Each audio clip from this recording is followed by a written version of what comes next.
Hello class, and welcome to today's lesson on literary theory. My name is Amanda. And my name is Eric. Today we hope to explain to you a little about literary theory itself, as well as one of its main schools of thought.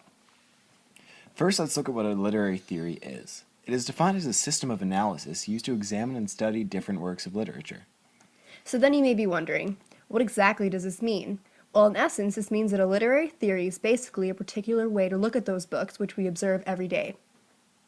Now, there are many unique schools of literary theory, as you will be learning about soon. Today, however, we will be discussing only one, psychoanalytic theory.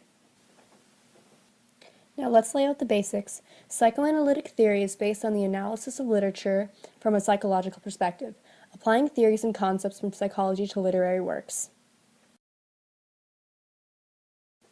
Now, in order to fully understand and apply this theory, you must ask, where did it begin?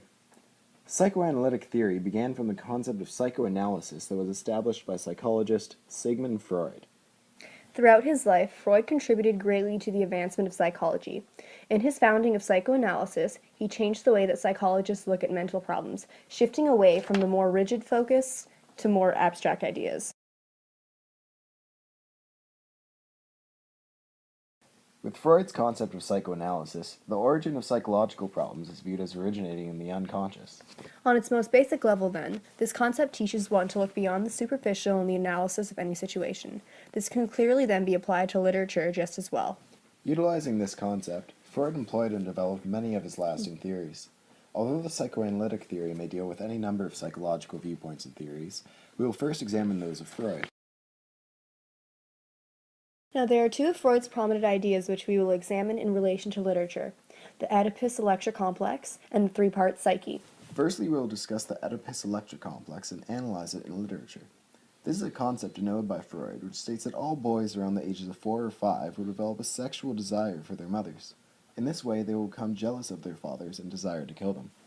He believed the same happened for young girls, as according to the Electra complex, which stated that all young girls will desire their fathers and fear their mothers in their youth. He believed a failure to overcome these innate desires would lead to future neurosis. Now, this may sound like a seemingly ridiculous concept, and you may be wondering, how can this be applied to literature? Yet you would be surprised at just how easily this can be found in major works and writings. Take, for example, two very well-known works which we can analyze using psychoanalytic theory to apply this concept. In both William Shakespeare's Hamlet and Alfred Hitchcock's Psycho, we can find prime exemplars of this idea. In the movie Psycho, we observe a story about a young man overly obsessed with his mother. As a young boy, Norman Bates was shown a twisted view of the world through this emotionally abusive woman.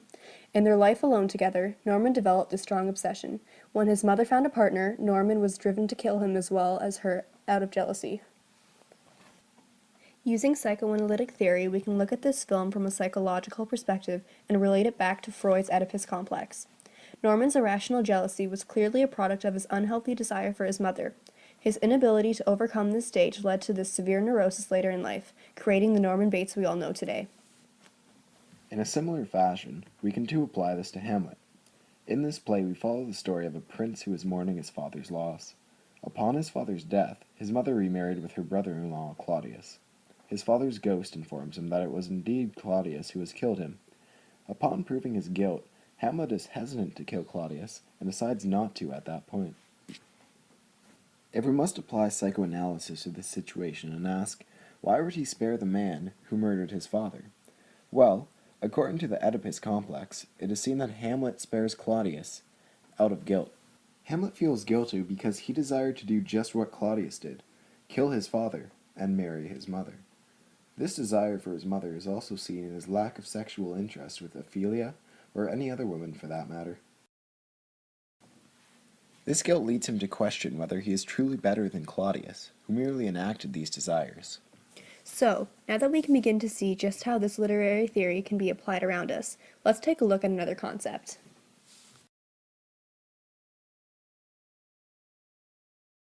Created using Powtoon.